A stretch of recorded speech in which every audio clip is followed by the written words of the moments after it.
গরু জবাই নিয়ে যেরকম একের পর এক পশ্চিমবঙ্গের পরে উত্তরপ্রদেশে কিন্তু আবার এই ধরনের নিষেধাজ্ঞা আসছে, নিপীড়ন আসছে। শুধু বাংলাদেশ না, বিশ্বব্যাপী যে এটা একটা দক্ষিণপন্থী যে উত্থান হচ্ছে শক্তির, এবং সেখানে ধর্মীয় গোঁড়ামিটাকে প্রাধান্য পাচ্ছে।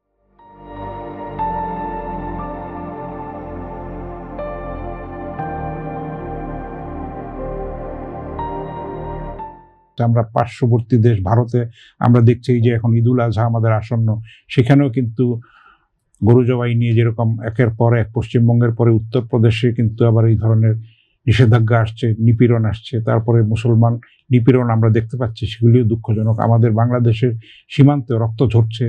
আমরা আমাদের স্বাধীনতা সার্বভৌমত্বকে নিরঙ্কুশ করার জন্য, বাধাহীন করার জন্য, অটুট রাখার জন্য আমরা কিন্তু নজরুলের মন্ত্রে উজ্জীবিত হব, সেই প্রেরণায় আমরা দীক্ষিত হব এবং আমরা এগিয়ে যাব মাথা উঁচু করে।